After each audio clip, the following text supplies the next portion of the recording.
Dhe jo, pse mos ta pranoj, sigurisht për të fituar ato para. Ka qenë edhe ky qëllim. Sigurisht, tash kur e ke pa para asaj kohë Big Brotherin në atë mënyrë, kur ke hy brenda, kur i ke pa shumë kamera, ditët e para, a kanë qenë ashtu siç e ke mendu?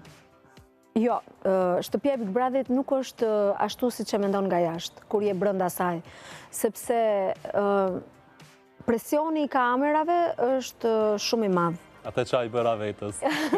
Jo, në asnjë moment s'kam thënë çfarë i bëra vetes.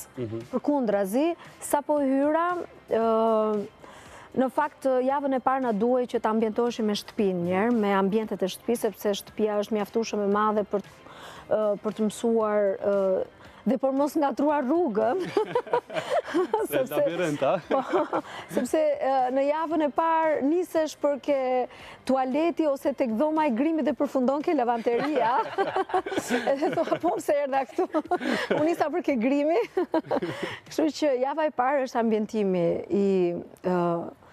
i komplet territorit aty. Pastaj, nga ana tjetër, do duhet që të kuptosh që ti po vëzhgohesh nga kamerat në detajet më të vogla tuaja. Do me thënë, duhet kontrollosh vetëm, po, edhe kur lam dhëmbët, edhe kur flen gjumë, edhe mënyra se si do rish shtrirë në divan, do me thënë që janë detaje shumë të parëndësishme ndoshta, por aty brenda faktikisht të mbërthejnë dhe këto detaje, dhe pa tjetër që nuk i shmang dot, do t'i mendosh në çdo moment. Por kush ja bëri ftesën Geta Gixhaj të jetë pjesë një formatit të tillë? Ftesa e Big Brotherit më ka ardhur që në Big Brother VIP 1. Po themi për 4 vite rresht, unë e kam patur këtë ftesë për të futur, për të bërë pjesa asaj shtëpie.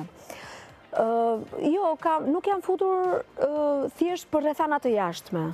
Pra, thjesht kam patur disa, po themi, punë, impenjime, ose disa gjëra që unë nuk do doja t'i lija për gjysëm, dhe prandaj nuk jam futur, domethënë kjo ka qenë arsyeja. Arsye shumë të parëndësishme. E qartë. Por a ka qenë Geta Gixhaj në Big Brother vetvetja në të gjitha dimensionet e saj? Nëse mund të them që nuk kam qenë vetvetja, në ndonjë moment thjesht ndoshta jashtë ne zgjedhim personat ku duhet rrim, duhet ndaj momentet tona në punë, ndoshta jo, por në familje po, në rrethin shoqëror po. Ndërsa në shtëpinë e Big Brotherit kjo nuk ndodh. Dhe ndonjëherë do duhet që të dalësh paksa nga vetja, po themi, atë që ti nuk e bën dot jashtë, sepse jashtë ke mundësit që ti të shmangësh, të ikësh nga diskutimi, nga personat që ti nuk të pëlqejnë, që krijojnë lidhje toksike me ty, marrëdhënie shumë negative, dhe jashtë ke mundësi ta shmangësh. Ndërsa aty brenda shtëpisë nuk ke mundësi ta shmangësh, dhe pikërisht to momente kur ndonjëherë mund dalësh dhe nga vetja. Pra unë këto quaj. Ndërsa në përgjithësi unë e kam sakuar trurin aty dhe kam menduar që Gerta duhet veprosh ashtu si çdo veproje ti në çdo situatë ku ty nuk të ka pëlqyer. Dhe do t'i thoja mendimet e mia siç ka menduar.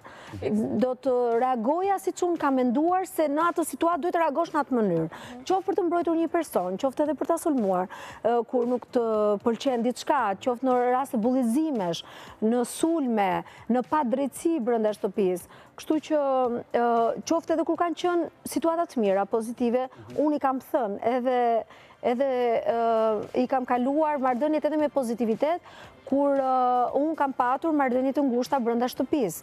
Kështu që sigurisht edhe jam zhgënjur brenda shtëpisë. Me pak fjalë aty jeta është shumë e koncentruar, pra jeta që ne kemi jashtë, po që